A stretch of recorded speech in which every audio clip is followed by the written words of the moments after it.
Hi viewers, இன்றைக்கி சமைக்கலாம் ருசிக்கலாமில் டேஸ்டியான ரவா கேசரி எப்படி பண்ணுறதுன்னு பார்க்கலாம். ஃபஸ்ட்டு கேசரி பண்ணுறதுக்கு நம்ம ரவையை வறுத்தரலாம். அதுக்கு ஒரு டீஸ்பூன் அளவுக்கு நெய் ஊற்றிக்கோங்க. அதுக்கப்புறம் நான் 1 கப் ரவை எடுத்திருக்கேன். அதை நம்ம வறுத்தரலாம். நல்லா ரவையோட வாசனை வர்ற அளவுக்கு நல்லா வறுத்துக்கோங்க. இப்போ ஒரு 3 நிமிஷம் ஆச்சு. இப்போ ரவை நல்லா வறுப்பட்டுருச்சு, நல்லா வாசனை வருது. இப்போ இதை ஆஃப் பண்ணிவிட்டு நம்ம வேறு பாத்திரத்தில் மாற்றிடலாம். இப்போ வறுத்த ரவையை நான் இதில் மாற்றிட்டேன். இப்போ அடுத்து முந்திரி பருப்பும் நம்ம கிஸ்மிஸும் வறுத்தரலாம். அதுக்கு நெய் ஊற்றிக்கோங்க.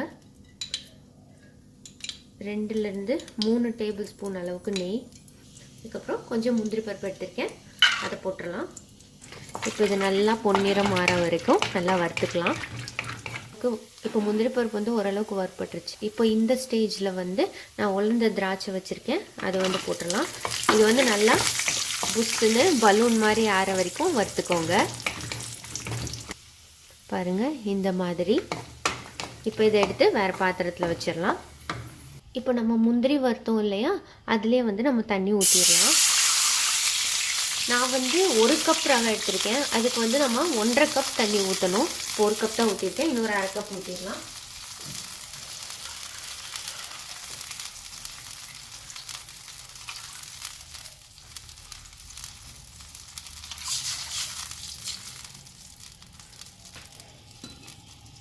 இப்போ இது கூடவே கொஞ்சமாக கேசரி பவுடர், நான் எல்லோ கலர் யூஸ் பண்ணுறேன்.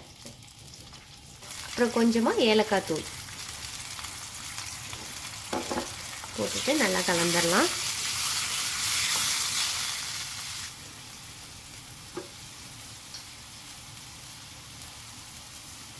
இப்போ பாருங்கள், தண்ணி நல்லா கொதி வந்துடுச்சு ஒரு 5 மினிட்ஸில்.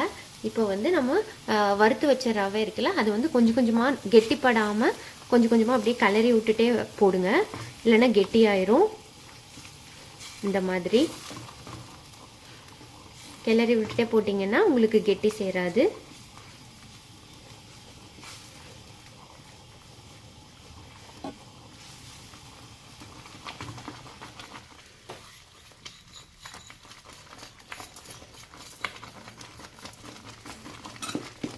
எல்லாத்தையும் போட்டு நல்லா கிளறி விட்டுட்டே இருங்க, தெரிக்கும்.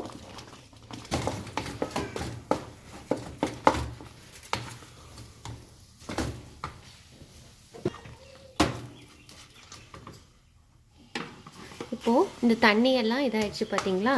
இப்போ இந்த ஸ்டேஜில் நம்ம சர்க்கரை போடணும். சர்க்கரை நான் 1 கப் ரவைக்கு 3/4 கப் சர்க்கரை எடுத்திருக்கேன்.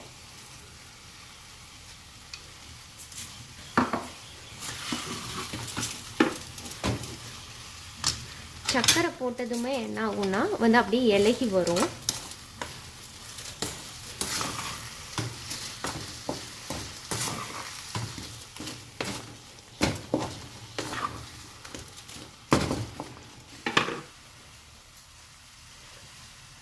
இப்போது இதில் கொஞ்சம் நெய் ஊற்றிக்கலாம். அப்படியே சைட்ஸில் கொஞ்சம் கொஞ்சமாக நெய் ஊற்றிக்கோங்க.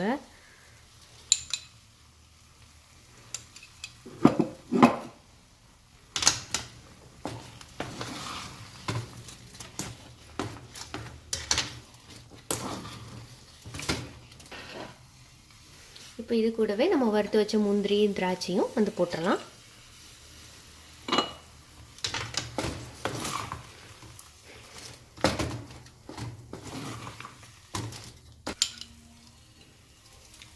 இன்னும் கொஞ்சம் நான் நெய் ஊற்றுறேன்.